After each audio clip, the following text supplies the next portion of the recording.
Saturday. Let's get it. Happy Saturday. I'm not about to rap today. But it is episode 5 of Sports Talk with Mark on the Good News Radio app. If you have not downloaded it yet or told your family members, friends to download it, please do. We love the support, not just for my show, but all the other shows on the Good News family, Good News Sports, Courtside Radio, Touchdowns and Tangents. We got some more coming up here soon. But, again, episode 5, which, by the way, for those of you that don't know, this is a milestone for me, and here's why. A couple years ago when I was living in Detroit, I attempted to start a podcast in the past. I had a great co-host. He's a very popular individual. He's on national TV every week. I'll name drop him later when he actually becomes a guest on my show. But we only made it to 4 episodes, and then I moved out here to California. So, for me, this is an all-time record. Kudos for me. Matter of fact, I'm going to clap for myself.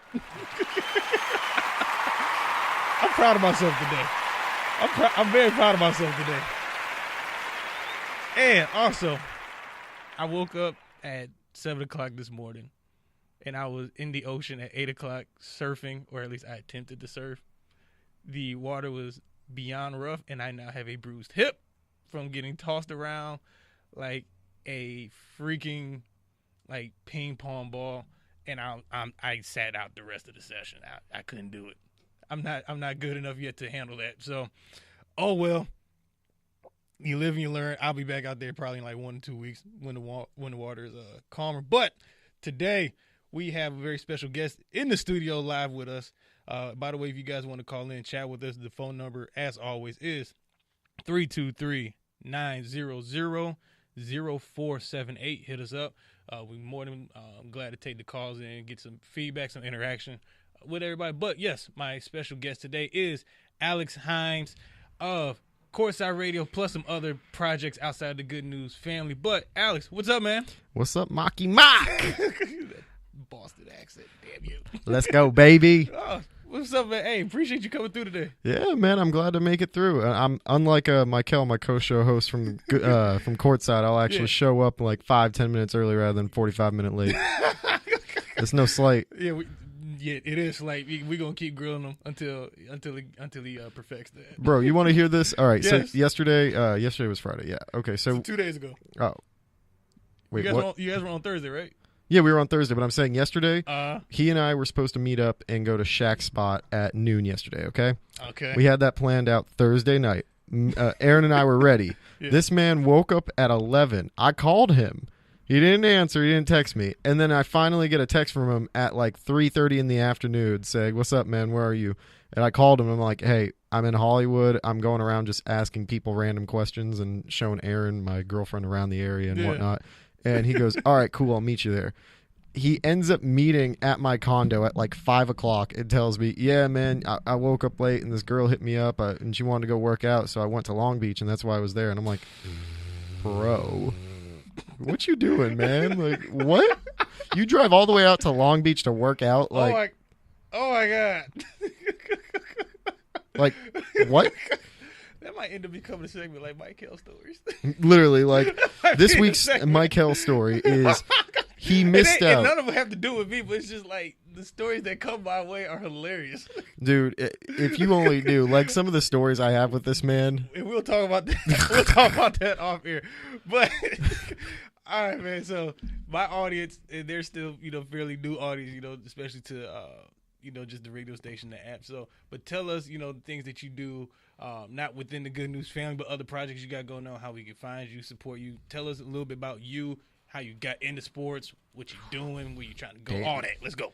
All right. So you want the original starting point of my story? Or the abridged? Let's take it to, where'd you go to college? Because I know that's a big thing out there, especially with what we're getting ready to talk about later. Okay. So I went to a small liberal arts school in Lexington, Kentucky called Transylvania University, which is conveniently located about 5-10 minutes away from UK, University of Kentucky. And I actually lived on UK's campus because I said I don't want to live with 1,000 kids on one campus that really are freaking weirdos.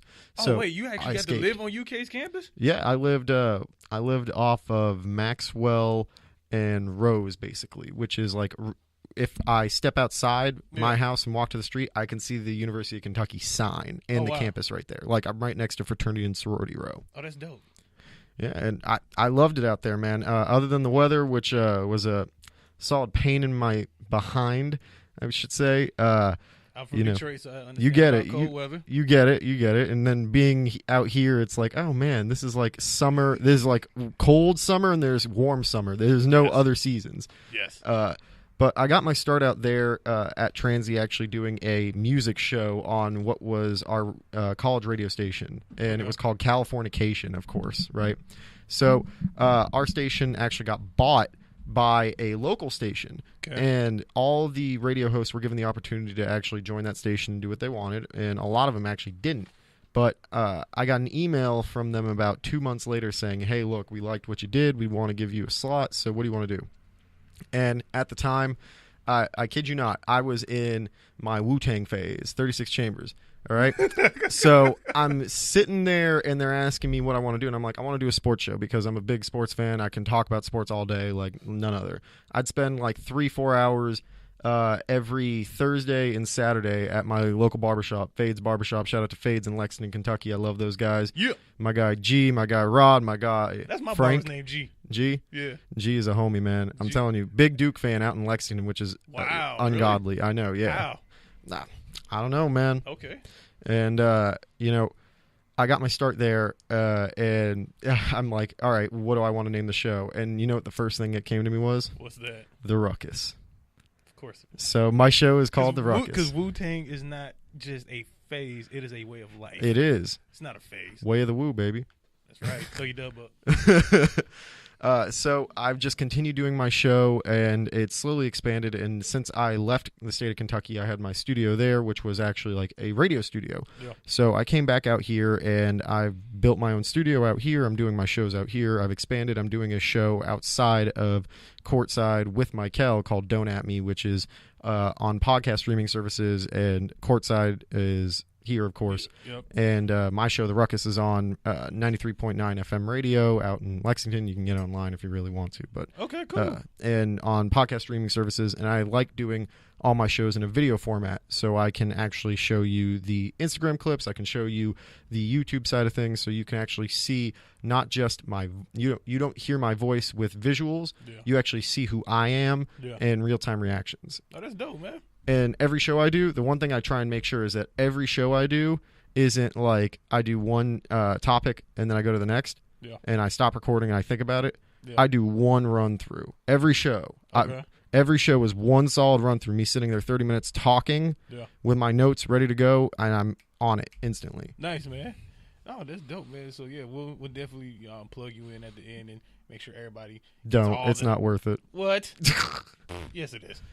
Also follow this guy on Instagram. What's your Instagram name? At Hymes World, HYMESWORLD, because you know how it is. It's my world, man. That's right. You all know me, Life of Mark. Marky Mark.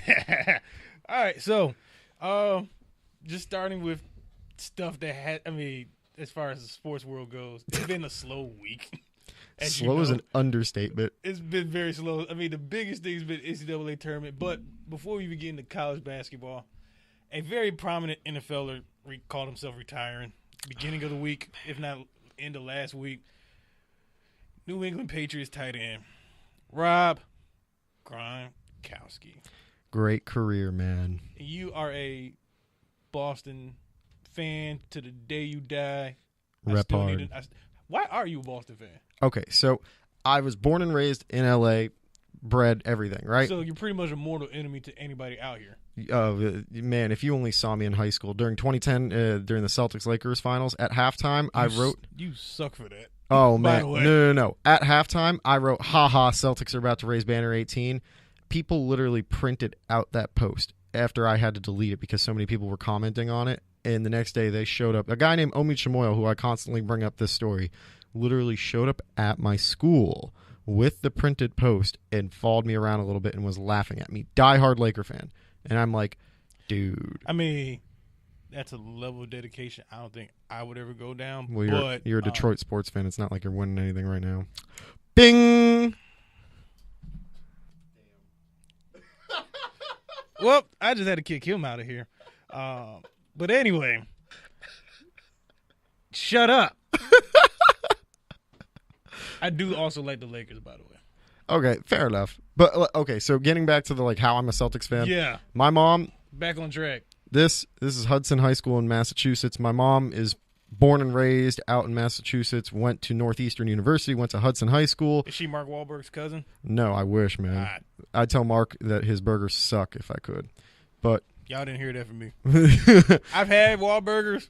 They don't suck. Marky Mark and the Funky Bunch. If you ever want to do sponsorship, hit me up. He's winking right now. I bet he is. No, I'm saying you're winking as you're saying it sucks. But she always raised me to be a New England sports fan, and it was kind of like my grandpa was the reason why they were all sports fans, right? And they went to the Celtics games as kids, like meeting Bill Russell, Havlicek, Kuz, like. Oh wow.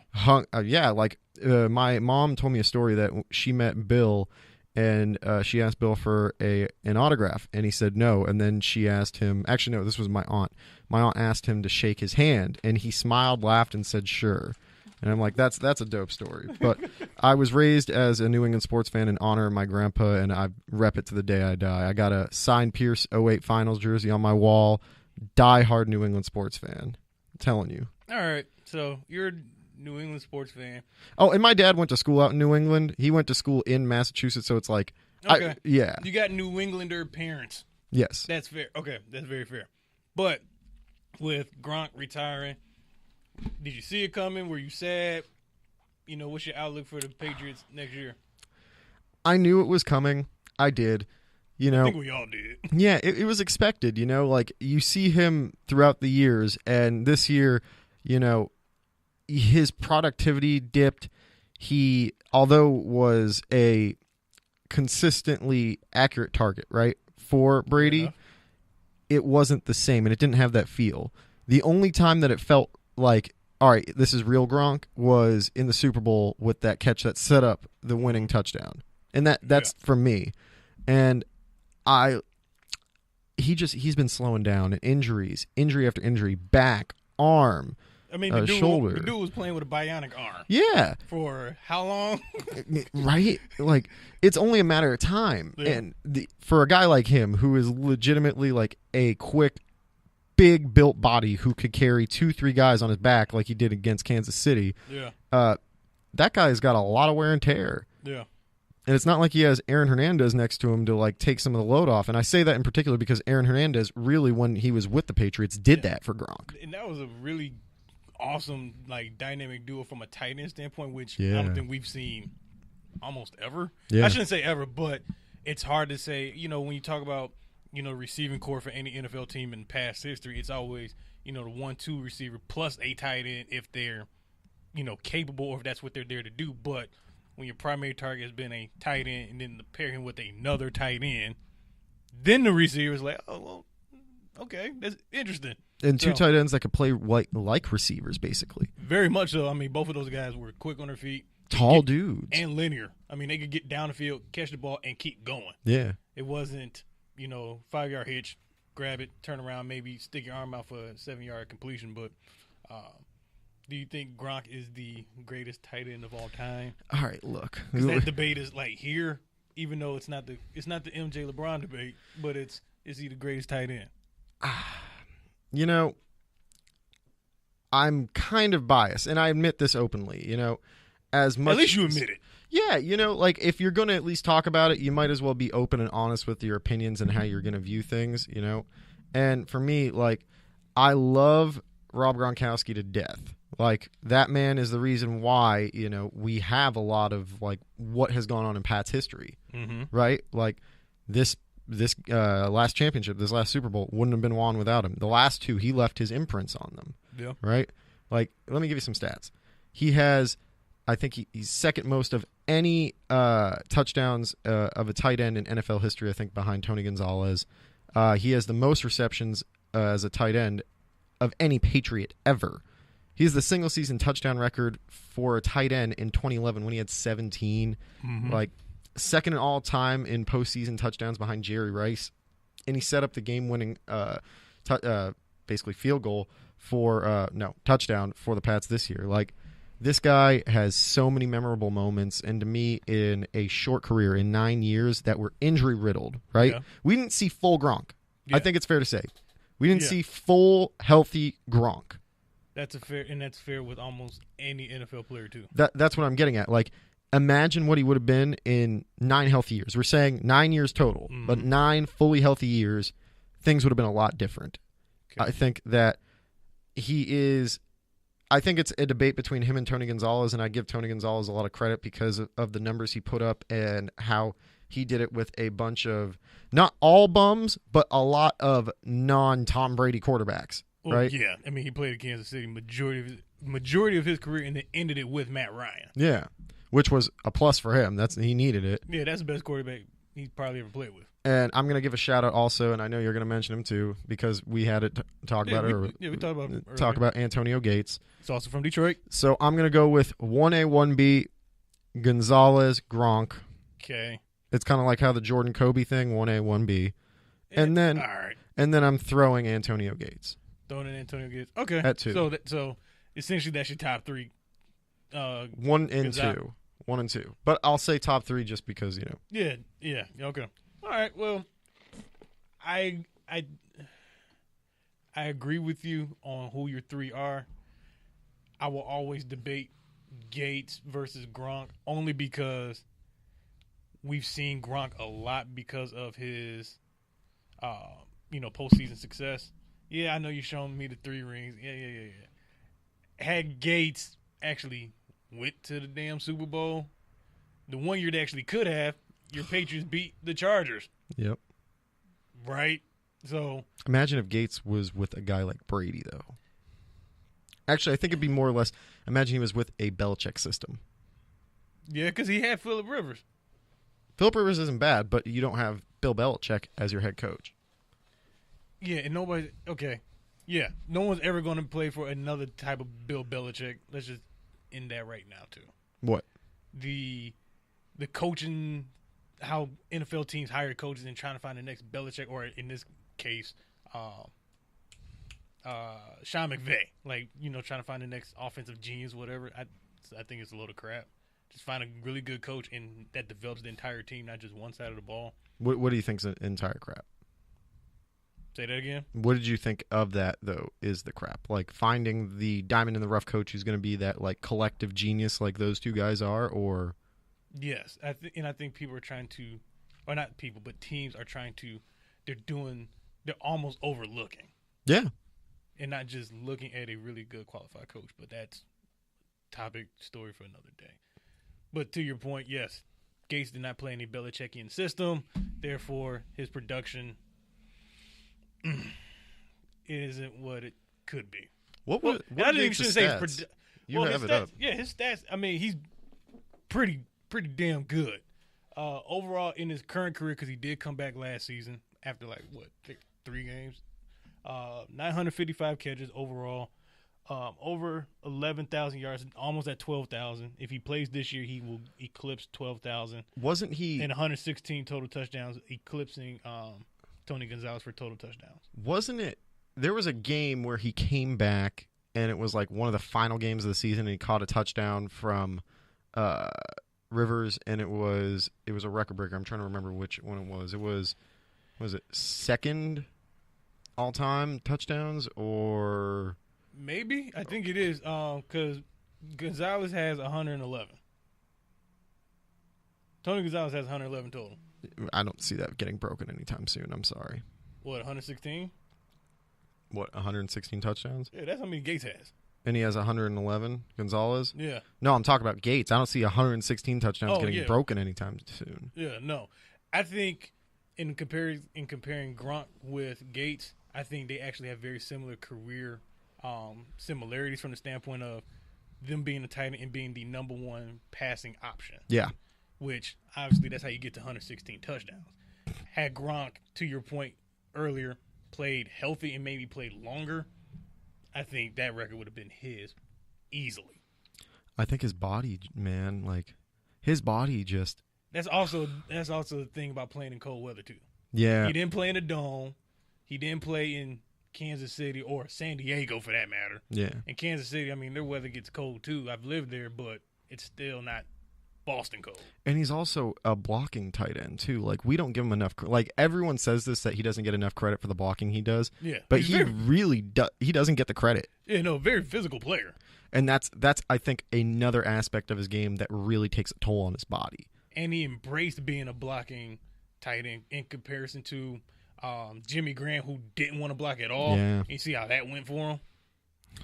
What team is he on? Oh, yeah, he's on He's Green in Bay. Green Bay. So he's on the 13. And he was supposed to be the new prototypical split out tight end, and that didn't work. And then we have Kelsey now, and it seems like that wave has kind of like died out a little bit, and everyone's now on the George Kittle wave. Yeah, San Francisco. But he had a great season, man. Even Njoku from Cleveland. Yeah, man. Njoku's no joke, and no pun intended, but he really is no joke. For sure. And then who's the guy from I'm trying to think from the Giants, because he actually done pretty decent too. They're tight end. I can't think of it. I know you guys can pull up your laptop up. But yeah, he's done pretty well too in relation to who he's played with, being Odell Beckham.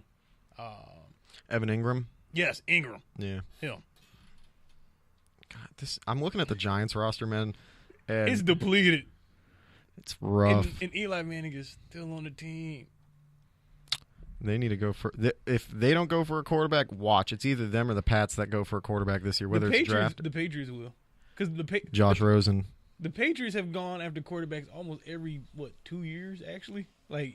Come round 3. And they managed to pull off some of the best surprises. Look at Jacoby Brissett. Yes. Jimmy Garoppolo. He's still up for debate. Jimmy G? Only because he did have the good few with 3 games and a half with New England. Yeah. And then he did do his thing with San Francisco towards the end. He got injured, bro. He did. But let's give him a full 16 just to see. Is it because of the money also? Because of how much he got paid? Yeah. I feel like, all right, I get it. You have to earn that money, prove that you're worth that, through a 16-game stretch. Yeah. Even if you don't play a full 16, play 13. Yeah. Get your team into a playoff position and then sit out the last 3. Don't get hurt. Fair enough. Yeah.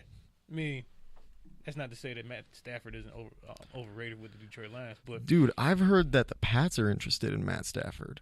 I think it's time for him to leave Detroit. Imagine if he goes to the right team with a great coach, he threw Calvin Johnson out the league. He grunt Calvin Johnson. I would have loved Calvin Johnson to be on the New England Patriots. I was the guy, as soon as he retired, I'm like, dude, this is that type of move that the Pats make. Go after him. Oh, the other thing I heard the other day, which surprised me, was the Patriots tendered Josh Gordon's contract, the $2.2 million contract or something like that. And technically speaking, if he does come back from the suspension, which I'm pretty sure it's it's going to be super difficult for Josh Gordon at this point to do that. Then I don't think he plays in the NFL again. I don't either, but I'm rooting for him. Addiction's a terrible thing. As a human being, yes. Addiction, horrible. Anybody that's listening, if you are addicted to something, know somebody that's addicted, seek help, get them help, be a kind human being. That's my PSA for today. But keep going. No, I was just surprised. They actually tendered the contract, and I thought because he has the suspension, or is it a ban or is it a suspension? I'm pretty sure it's a ban. I think it's an indefinite suspension because I don't think he's officially been banned. I think the only reason why he hasn't officially been banned is because it's weed. But his addiction was more than weed, though. From what I've heard, it's just primarily weed. I think at this point it's just weed, but before then, God, yeah. It was the other stuff. Did you see photos of him when he was his first year in Cleveland versus last year with New England? How he looked? Yeah. He was bulked when he was in Cleveland. And when he was in New England, he looked cut. Yeah. He was more of a wide receiver. Yeah. And he came out of college big. Ridiculously buff. Man. You could put your head between his biceps and you could crack your head like a watermelon. Or you can do that. Or you can do that. Shout out to one of the other co-hosts, Jackie. She said, "What up in the chat? What's good, Jackie? Thanks for listening." What's up, Jackie? How you got doing, any girl? other messages, questions? Hit us up. You going to karaoke tonight? No, I'm going to the Dodgers game. Oh, sick invite, bro. I see how it is. Yeah, no problem. Hey, I got enough tickets for this season. I'll get you one. You ain't taking your cousin Alex with you? I see how it is, bro. Dude, cousin Alex, I'm sorry. These plans were already made. See how I got a bunch of games. Don't worry, I'll get you. I want to go to the Dodger Red Sox game. Or are they on? They're not coming out here this year. Really? But the Red Sox come to Anaheim. They play the Angels every year. You want to go play? You want to go do an Angel game and we can do some recording out there? Possibly. Talk to some fans. Maybe. See which team is better in red, which of course is. Oh, the only thing I'll leave on that note is that. But you know, everybody's gonna talk about the $430 million man. Which, by the way, I didn't mention on my last show. Mike Trout, $430 million contract to finish his career with the Angels. That is, I can't say this word. It's crazy. I was gonna say something else, but yeah. I mean, they got to do whatever they can to convince the best player in baseball not to step out of a team that's been in mediocrity with the best player in baseball. One playoff appearance. One. I mean, you would think the Angels wouldn't do this again after what they did with Pujols. Oh, dude. 10 years? Was it 10 years ago? Yeah. Yeah. Big letdown. I couldn't believe it. However, to the Angels' credit, they still caught Trout in his 20s compared to Pujols' 30s. Yeah. But it's more than 10 years, and it's pretty much $500 million. You got to pay up. The thing, honestly, and it's guaranteed. That contract didn't surprise me. You know what surprised me? The team that did it? No, actually. No, that didn't surprise me either. What surprised you? The contract that surprised me was the one that got turned down, which was Bryce Harper and the Dodgers. Yeah, because it was shorter term. 4 years, $45 million. You know what you do? As soon as you're done with that, you make your money, and year before you go for a contract extension. You do something. Yeah, like Kershaw did this year. And he still went for technically less money for a long deal. Yeah. I think with baseball, and I think just with any team sport, pro player in general, it's if you are at an age, so Bryce is older than you, but he's younger than me. Yeah. I think he's 28. He might be 26. I think he's 26. Because I'm 28, but I'm older than him. He's 26. Yes. You're right. So he's 26. I'm 28. He's also married. I am not. So I think for him. Ladies, hit him up in the chat. No. No. Not today. Jackie, hit him up. You got his number? Shut up.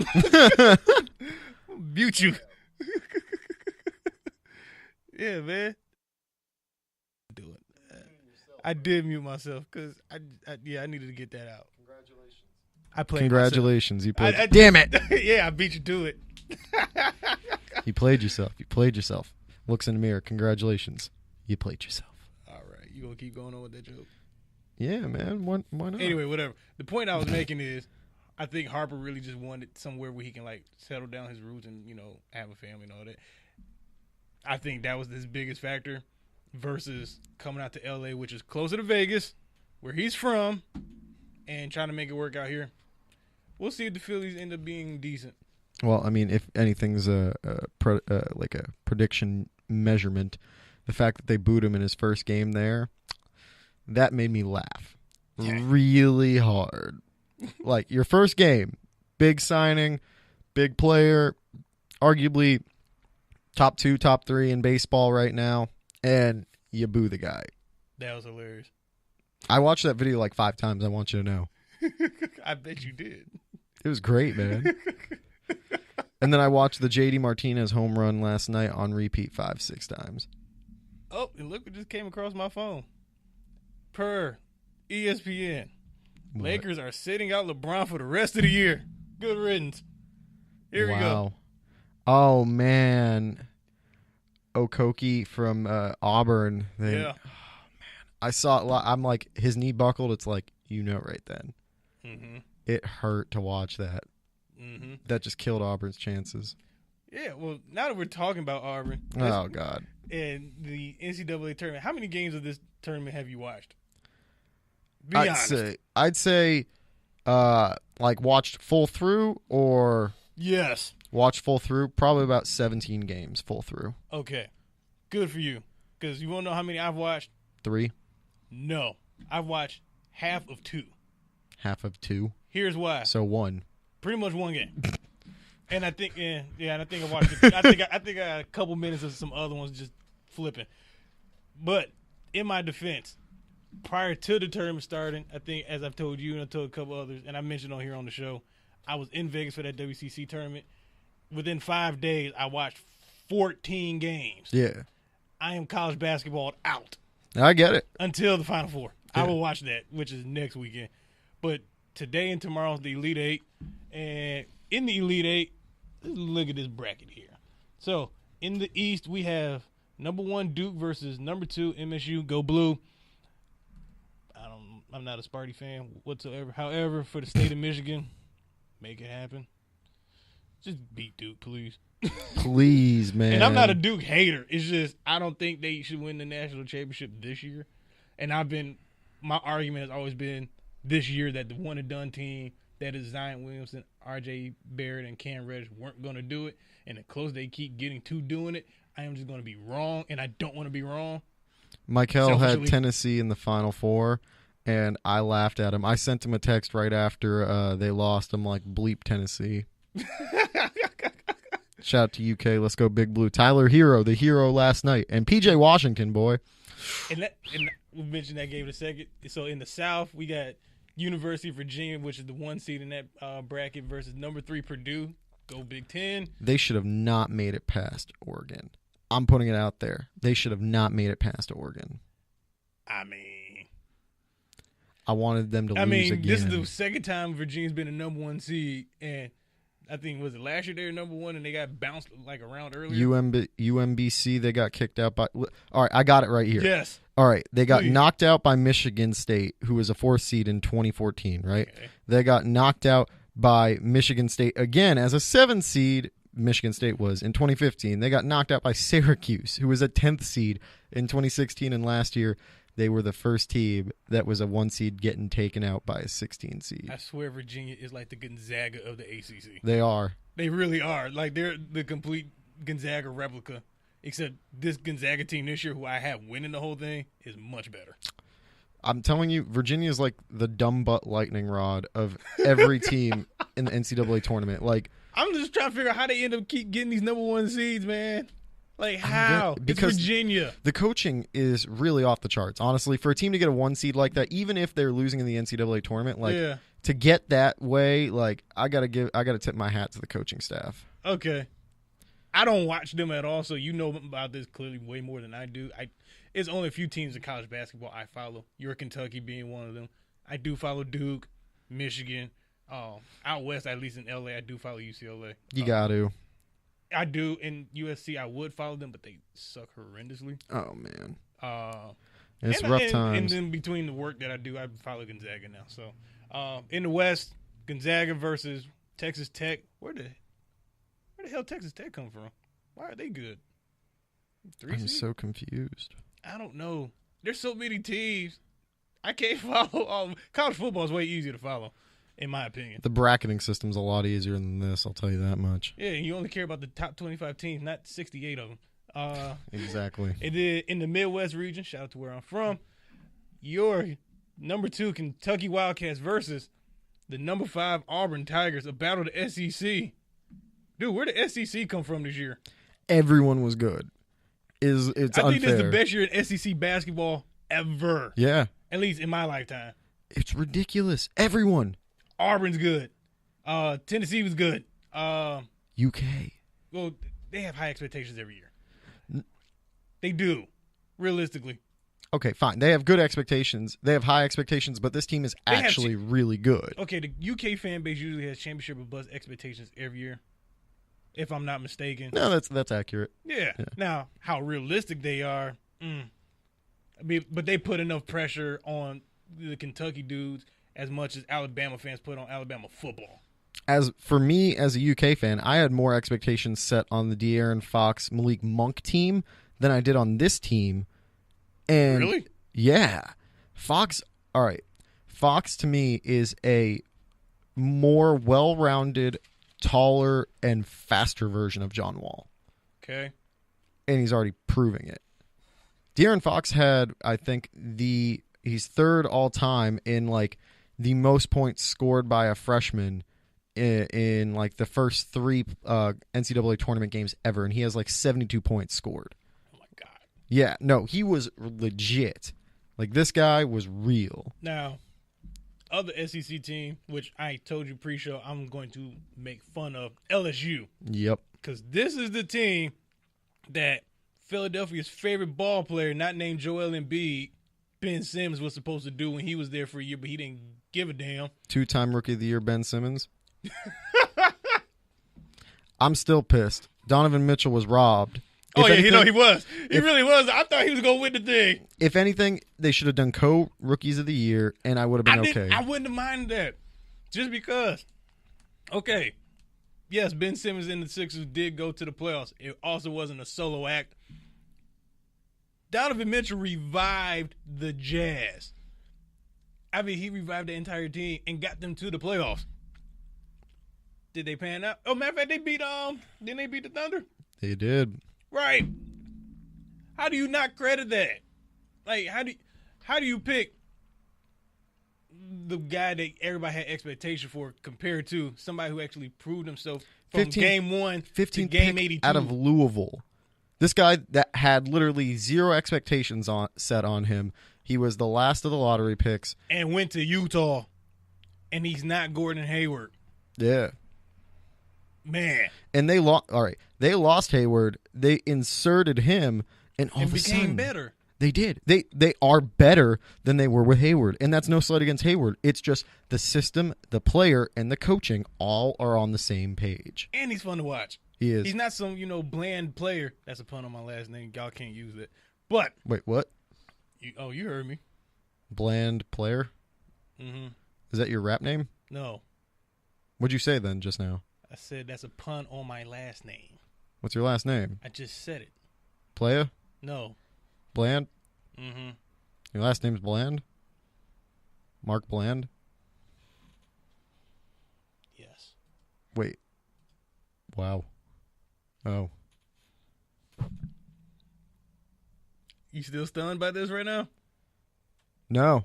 Okay. I would have been more stunned if your last name was Playa. That would have been fun. I would have had an alter ego using that my entire life, giving me the opportunity, but instead I had to deal with horrible dad and teacher jokes every first day of school. Mr. Bland. Oh, wait. Here's my favorite one. Like midway through the year, you're not bland at all. Like, yeah, no, thanks. I try not to be. I try not to embody that. Thank you. I'm not dull. How often did you get that? Once a year, minimum. You got names of people who said it to you? No. I try not to remember. We can take care of some business. It's okay. Nope. I'm Russian. We know some people. Nope. No. No. I wish you could see him right now. He's like, nope. It's a no for me, Bob. Nope. No. All right. Anyway, along with everything that's going on with college basketball, also, Duke should not be here right now. Duke should not be standing today. No. They should have lost to UCF. Should have lost to UCF. They should have lost last night. Taco Fall, man. Taco. 7'6". Dude is large. He made Zion look like an ant on the court. Yao Ming did the same thing to Shaq, too. He really did. Yao Ming did the same thing to Shaq. See this. Both of them which are 7'6". Shaq is 7'2", but Yao still makes Shaq look like a child. Whoa. Yeah, you looking at that? What? Yeah. He makes Shaq look normal. And neither of them are normal-sized human beings by any stretch of the imagination. He never looks happy. Hey, I mean, he just has, RBF. Oh. There we go. See what I did there? He just, I think, honestly, Yao Ming just always looks like, wow, whoa, this is a throwback right here. Whoa. Shaq is also like Bending. No, he's not. Yes, he is. Shh, don't tell her. She's fine. She could care less. Yeah. Well, I'm just waiting for this tournament to get over so we can get on to NBA playoff basketball. Dude, I'm so ready. Like, this is one of those seasons. This is the part of the season where I hate is like the end of March, beginning of April. It's a week and a half left. Yeah. Like, come on. Can we just finish it already? And everyone in the media is going to start up stories because it's like there's nothing else to talk about. And, like, don't get me wrong. I'm still going to watch my Celtic games. But, like, all right, we know how the seeding's going to kind of play out. Like, let's just get started because playoff basketball is way more entertaining, and it's a 7-game series where you're playing against the same team, so you know how to scheme. Like, that's the type of basketball I want to see. And you see guys start to actually hate each other. Yes. Over a 7-game series. Like, you start to see people just hate each other in the quest for a title. Hey, Philadelphia and Boston during this playoff run. Somebody's going to fight. I'll put money on it right now. It's Marcus Morris. Oh, yeah. I mean, but he's a fighter. And Marcus Smart. Smart over Morris. You saw what Smart did to Embiid. Smart before Morris. Morris has actually calmed down. Yeah. He's mature. Smart. Oh yeah, he ready to scrap. But he Smart, stay ready. He stays ready, and honestly, like that's why we want him because he's that guy that'll stand up for a dude. Like, there's no offense to Jason Tatum. I love Jason Tatum, but if you have Marcus Smart and Jason Tatum, one of those dudes coming at you, you're gonna look at Jason Tatum and you're gonna blow, and he's gonna fall over. Marcus Smart will come and take you down. I do think though for Boston, if in any series they get down 2-0, I'm intrigued to see if Kyrie checks out mentally. Because of the speculation that he might leave Boston after the season, because he's had his rifts with teammates both publicly and within the organization, quietly, I'm intrigued to see if he actually mentally checks out being down 2-0 and just moves on. You're going to make me go on my rant, are you? No, I'm not, and you're going to keep that rant to yourself. Matter of fact, entertain us with this rant. Oh, my God. Go ahead. Do it. All right. So, the ever continuing rumors of Kyrie Irving being linked to the New York Knicks. Yes, we know Kyrie Irving was raised in the New York area, played high school ball out there, and we know that it's somewhat of a home for him. Mm-hmm. But we also know that Kyrie Irving is still on the Boston Celtics. We know that the New York Knicks are going to try and make some moves this offseason. And Kyrie Irving, sure, is the biggest domino for this NBA free agency period. What he does decides what Kevin Durant does. Can have an aftermath ripple to maybe change Kawhi Leonard's decision where he wants to go. Mm-hmm. Could potentially adjust where players go in its totality, where Anthony Davis ends up. Look, at the end of the day, Kyrie Irving is a Boston Celtic. And no matter what happens... He's a Celtic right now. He's a Celtic right now. Fair point. But no matter what happens, it won't affect the Celtics. Why not? Because we have just as good, if not a better in the sense of being a younger, not as injury-prone player who has proven himself as a starting point guard both in terms of playoff success and also in his first 2 starts, he dropped a triple-double and then dropped 31 points with the Celtics. And that is Terry Rozier, who is up for free agency this period. The Celtics, although Kyrie Irving can leave, hold all the dominoes. They have the most attractive assets available for teams, aside from the Lakers, who can throw literally anything to get Anthony Davis. But how long does as an NBA franchise, how long do you hoard draft picks for, though? This is the summer where everything gets decided. Think about it. This is the summer where the most available free agents that are willing to change scenes are out there. I don't think all of them. Okay, you said this summer. Say that phrase one more time. This summer is the summer in the last 4 or 5 years, right? NBA free agency period, where some of the top names are on the market that are also the most willing, it seems, to change their destinations. So when we talk about guys willing to leave, AD is not a free agent, so he doesn't count. Kyrie, KD, Kawhi, Jimmy Butler, Klay Thompson, Al Horford potentially if his player option doesn't go through. Is a player option. He's staying. You don't know that for sure. Because he could end up being roped into a trade with another team, and then he can decline his player option and go into free agency.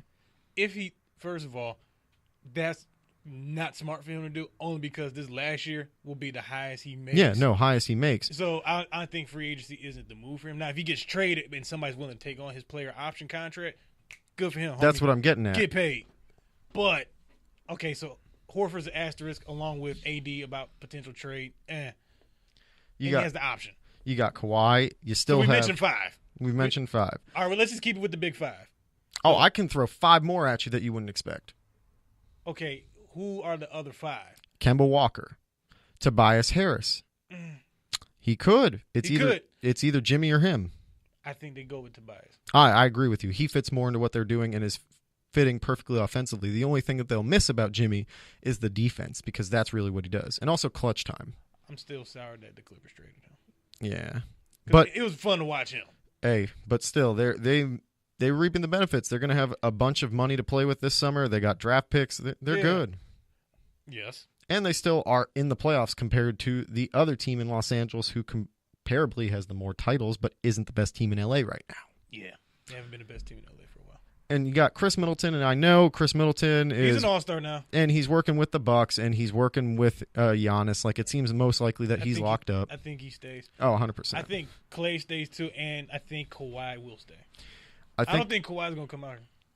I think if the Raptors go to the Eastern Conference Finals, he stays with the Raptors. But I do think one of the things that will affect it is where Kyrie ends up and where if Kyrie goes to New York, it's almost safe to say that KD will go to New York, right? Think that's a fair assumption? It's a 2-for-1? No. You're going to say no? The only reason I am saying no, I have a gut feeling that Kyrie might come out to L.A. to play with his big brother LeBron. I don't think he'll come to the Lakers, man. I don't. I think they both need each other, and I think they realized that this year. I think that Kemba Walker and Jimmy Butler are the 2 players that come to the Lakers and play with LeBron. That's an interesting lineup. That's an interesting team. And then they re-sign JaVale, and they use that money to go after a couple other guys. And I hope Rondo comes back to the Lakers too. I'm a Rondo fan. You should be a Rondo fan. He went to Kentucky. Bro, come on. I have a Celtics jersey up in my studio. Okay, good. Come on. I don't hate. I understand. Rajon Rondo was the biggest part of the big 3 after 2010. Yeah. That's the reason why their longevity went. The day that they were playing, I think it was game 5 or 6 against Miami in Miami, he dropped 44, 9, and 7 on the Heat. No, 44, 11, and 9, I think it was. And that's the game I'm like, all right, the only reason why Paul Pierce, Kevin Garnett, and Ray Allen are still being able to compete with guys like this in the East with that dominance is because Rajon Rondo is the guy who's behind them at point guard. Like, it's unfair to call them the big 3. It was the big 4. There's a reason why there were 4 All-Stars on that team. Yes. Like, Celtics fans need to get it through their heads. Yeah. But back to free agency. Yes. KD, I think KD's out of Golden State. I think the whole world knows it. If he did stay, biggest surprise of the summer. But I agree. I think we all think he's out of here. But you mentioned something to me pre-show about Kyrie potentially going to the Nets. They were linking him to the Nets because they said he might prefer going there. But that doesn't add up. I see the appeal, kind of. But think about what it does to their system. D'Angelo Russell is already leading them as like a point guard swingman type of ordeal, and they already have Spencer Dinwiddie. Like, you don't necessarily need to pay that much, which Kyrie is going to command top dollar on the free agent market. Of course. You don't need to pay that for a guy who comes into your system and kind of messes with the lineup already. Go after a big man, go after a power forward or a scoring small forward, that type of thing. You know who would make sense to Brooklyn, though, even though they probably won't even consider it? Dwight Howard. No. Kawhi. It makes sense, but Kawhi wouldn't go there. Why do you think he would? I don't think he would either, but I think it makes sense. It makes perfect sense from a team standpoint and from what, like, on paper, what Kawhi brings and what Brooklyn has. Like, it's a pair made in heaven. Yeah. But I think there's a couple guys that could actually make it happen in Brooklyn. Yeah. And they could be like a legit team for the next 4 years. But I don't think anybody's going there. I think the Nets will end up, in my personal opinion, being the Warriors of the East, where they draft and develop their talent. Oh, 100%. And in the next, give them 2, we'll see 3 All-Stars on that team that have been either traded there or drafted. Well, mind you, when they start actually getting their draft picks back after, thankfully for that trade to Boston, shout out to, who was it at the time? It was Billy King. Billy King with the Nets, Danny Ainge with the Celtics. Trader Danny, man. Dude. Best. He is, I don't think it's a debate anymore. I think everyone understands he is the best GM in basketball, arguably second or 1A, 1B with Bob Myers at a Golden State. Jerry West. He's not a GM, consultant. He was. You talk about just present day? Present day. Oh, okay. Yeah, no. If we're going back, Danny Ainge is probably top 5. Hell, Sam Presti has been really good with Oklahoma City. I'm still going to knock him for the James Harden trade, and I'm going to knock him for the Reggie Jackson move. I'm going to knock him the Reggie Jackson move didn't hurt them, though. It didn't hurt them, but it also didn't add anything. It didn't. I'd rather get rid of a liability and be completely stagnant than keep a liability and we deteriorate. Well, he was going to leave that year anyway. I'd rather just run him with the playoffs and then send let him him to out. Detroit. So I'm still kind of hating. You're welcome. Mm. I'm also hating on that because the Serge Ibaka deal and the fact that he could have given, if he gave Harden, I think it was like $4 million a year extra, he could have kept him. And not to mention the Jeff Green Perkins trade. Like, you gave Perkins 5 years, $35 million. Like, I love Perk, but the reason why he was such a good defender is because the dude next to him was literally like 60-40 defense. 60% was KG, 40% was Perkins. Perkins was just a big body down low that like looked at you scarily and you didn't want to go near him. For sure. And Masai Ujiri from Toronto. Great GM. Yeah, what he did with Denver a couple years ago. Yeah. Man. And look where Denver's at now. That was the year they were the first seed, right? When they still had Carl and they were running with Melo? No. They were running with Andre Iguodala.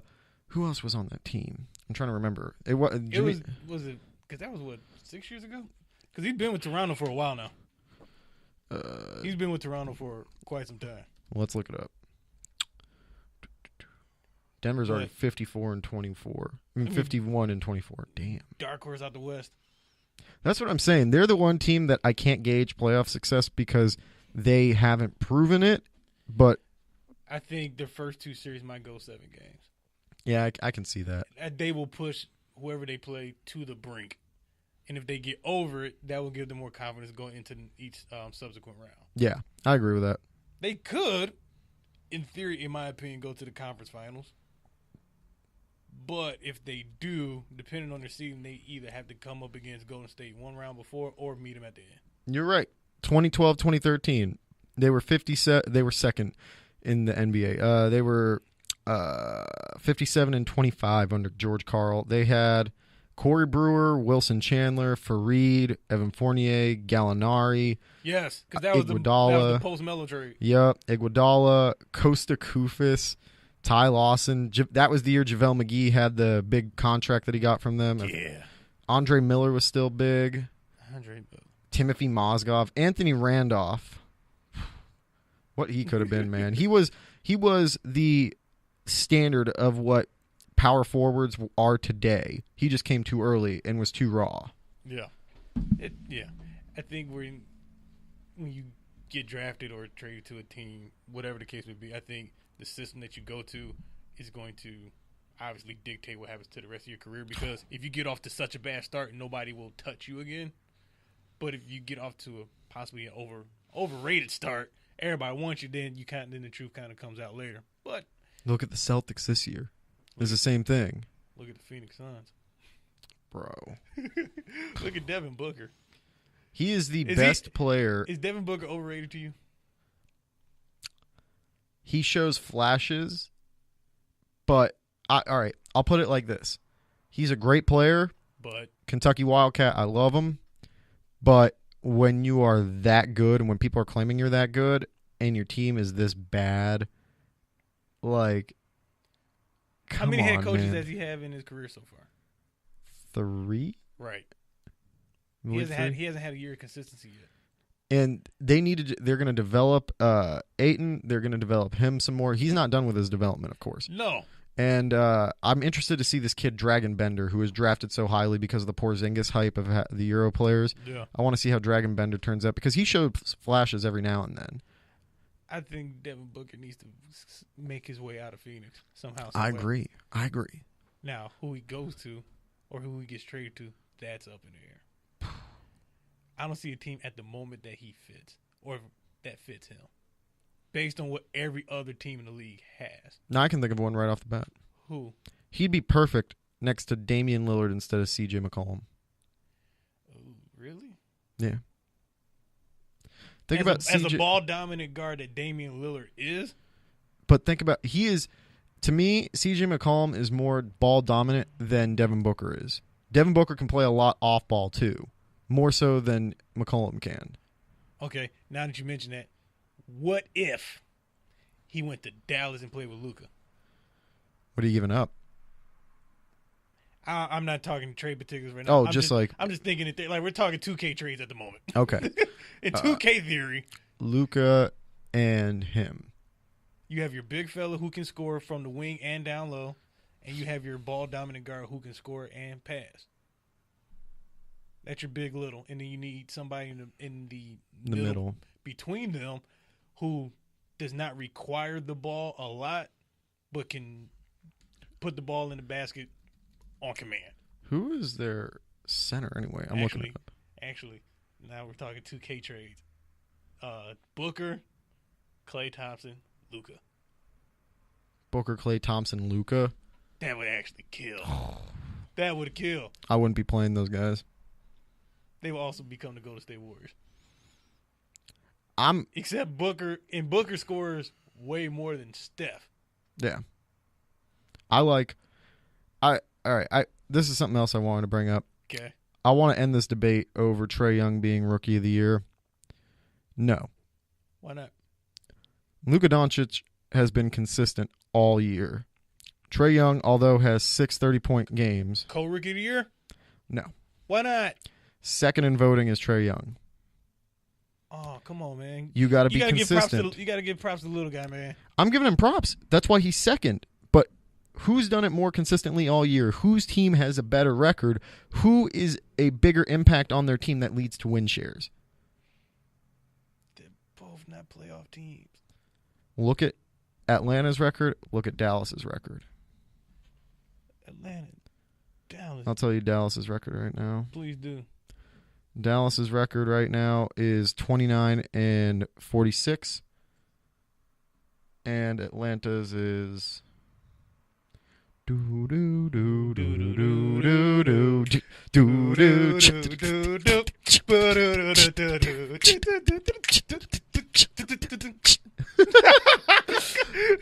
you know ain't nothing happening in sports this week. Man, you know it's a rough week. Dude.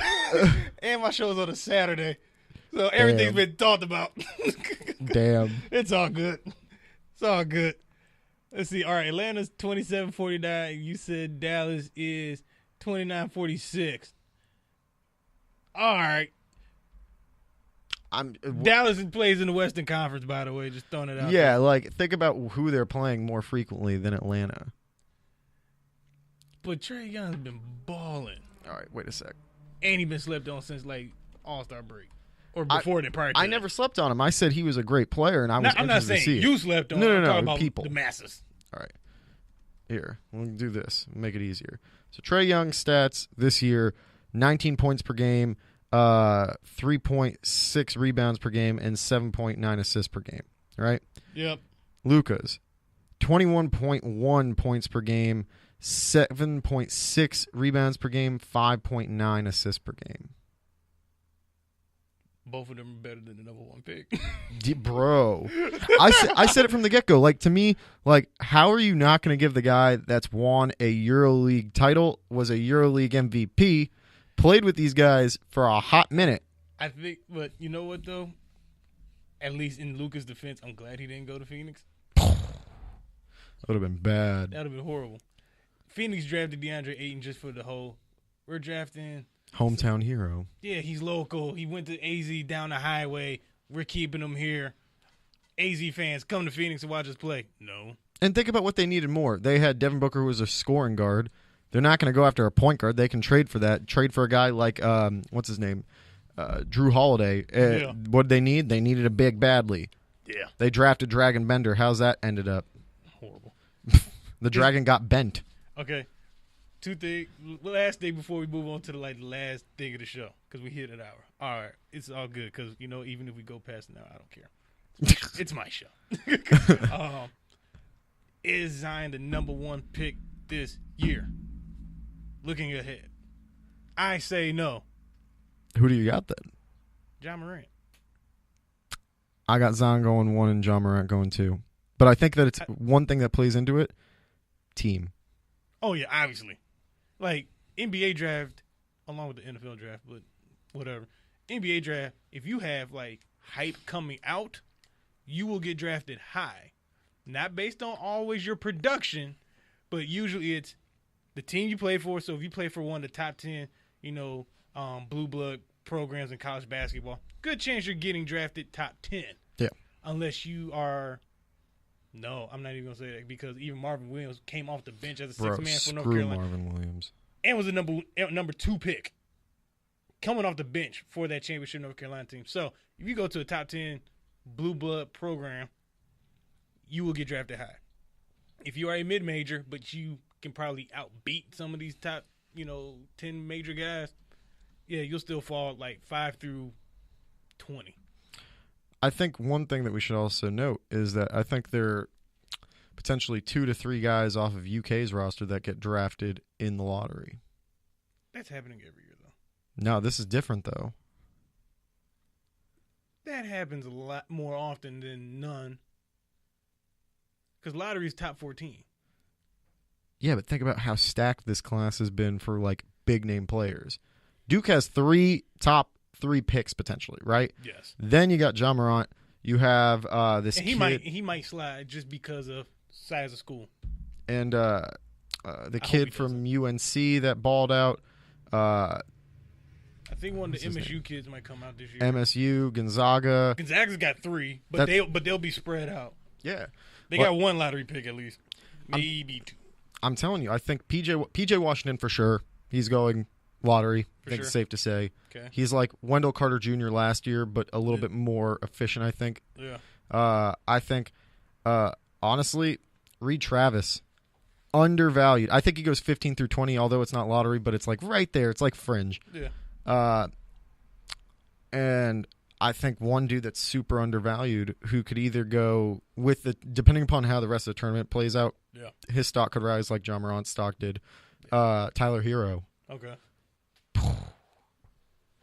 Yeah. The man's been balling out in the NCAA tournament. You like Tyler, right? Mm-hmm. See, there we go. There goes my hero. We even got the cosign. All right, so before we wrap it up, I told you before the show started that I had a special video. It's just a clowning session for me. So the clip for everybody out there. So this was one of my favorite shows, radio shows. It's now become a radio show into a podcast format on ESPN. One of my favorite radio hosts, podcast hosts, Bomani Jones. It's called The Right Time, and it's no longer a 5-day-a-week radio show, but again, a 2-day-a-week podcast. It's actually pretty dope. You guys should check it out. However, him and his former producer, Shannon Penn, came up with Cam-isms. And Cam-isms are post-game quotes from Carolina Panthers quarterback Cam Newton and his misusage or respelling and reusing of words. And it's just pure gold. I shared this with members of my family, and we now bring this up maybe once a month. So I'm sharing it with you, and this is your first time listening, but this brings me so much joy and laughter. Everybody out there, Cam-isms. Last night, the Dolphins had no chance, Bo. And last night during the post-game press conference, Cam Newton told you why the Dolphins had no choice. But we just wanted to come out and oppose our will. They wanted to come out and oppose their will. Whoa. Oppose? But we just wanted to come out and oppose our will. They wanted to oppose their will. Absolutely. Oh, no. Mm-hmm. Are you done? No, I'm not, because then after the game, they also talked about Cam's mindset, especially with the music in the locker room. My music selection is pretty aggressive with the softness. Just tone it down just a little second so we can clear our minds and, put like a little heavenly voice in our hearts and minds. Aggressive with the softness. I didn't realize that was something that you could do at the same time, but apparently, according to Cam, you can do that. Who knew? But yeah, definitely was a beat him down. Was it 45-21 route last night? And yeah. I'd imagine that the Dolphins didn't know that the Panthers wanted to run it, so they definitely... We're not going to let the cat out the hat. They didn't let the cat out the hat. They weren't going to let them know exactly what was coming, that they were going to play some hard football and not some other sport. We're not playing ballet. They are not playing ballet. You mentioned not having Kelvin Benjamin, so they had to rely on other guys to run the ball with Jonathan Stewart, and definitely... Yeah, we just lost a great player, but nevertheless, the Titanic still has to go. It still has to go, no matter what. No matter what the iceberg is sitting in front of it, the Titanic has to go. Now, you got all these guys running the ball now, and some people can get upset, but you definitely don't want to ruffle the Lions' feathers. You do not want to ruffle the Lions' feathers. You got to make sure everybody can run the ball, and if when you run it, you got to slide. If not, your arm or your leg could get... It could have been contorted in a way. It could have been contorted in a way, absolutely. And I was happy to see that the Panthers did not hold up in the second half, and they kept it going. We still got to keep, moving the pendulum forward. You got to keep moving the pendulum forward. You got to go, go, go. You cannot stop. And I'd imagine that the Panthers are feeling good about themselves after that game. This hiatus that we're on right now, no one in that locker room wants to come down from it. No one in that locker room wants to come down from this hiatus that this team is on right now. I'm sure they are feeling great about themselves. Our morals are high. Their morals are definitely high in this game. You dropped a pinnacle last night. He did drop a pinnacle last night. But he used it kind of properly. He did, and that's why I didn't use it, because I know if he goes back and look at it... Hindsight's always 50-50. Hindsight's always 50-50. Definitely, and when you keep doing things over and over at times... The monotonism of life can get old. Absolutely, the monotonism of life can get old. That could be a very negative thing, or... Unpositive. And that is a fact. So much so that you could... You could probably, ink it in gold. You can ink it in gold, but... If you're Cam Newton, man, these are just some of the things you just got to deal with. You put a person up on a pinnacle and you just analyze them from so many different areas. It's kind of unfair, but, that's the life we live. And that's what fascinates me. Brought to you by...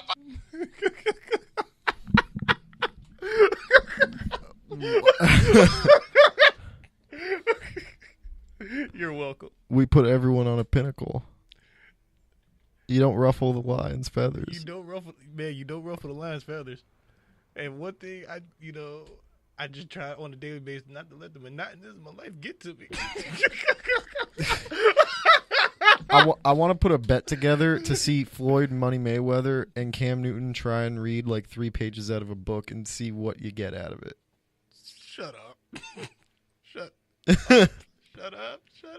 I got a crazy story for you because you brought this up. Please share. So one time I was in Vegas. Wait. You said you got... Wait, hold on. I was like, build me up with this story because...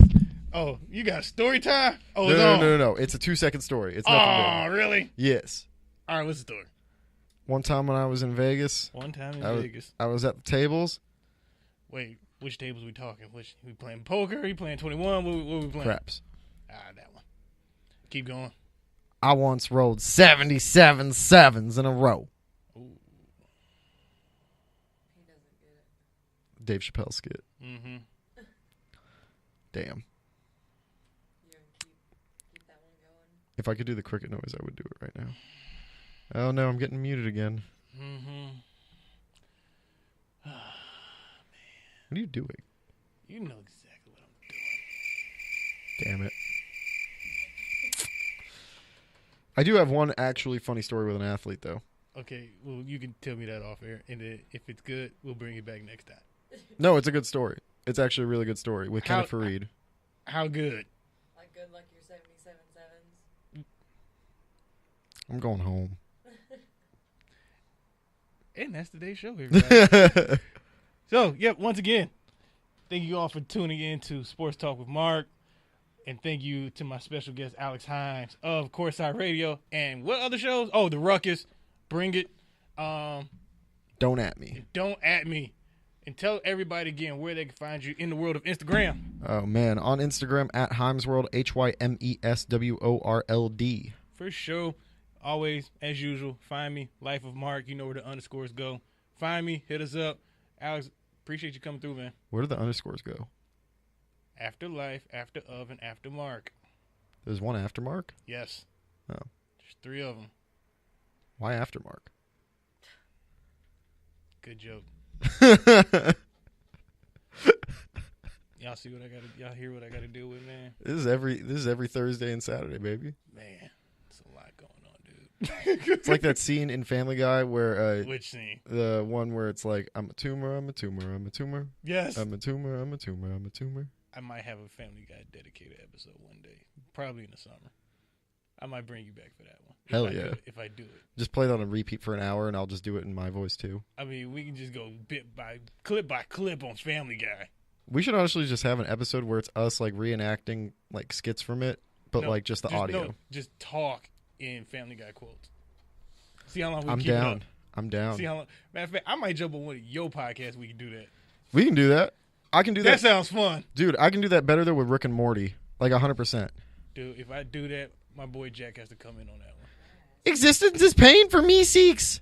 Oh, jeez, Rick. Oh, geez, Rick. I'm Mr. Me6. Look at me. All right, y'all. Y'all know I'm corny as hell for that one, but it doesn't matter. Hey, everybody, as I say at the end of every show, find peace, be open and share love, and be blessed. We are out of here.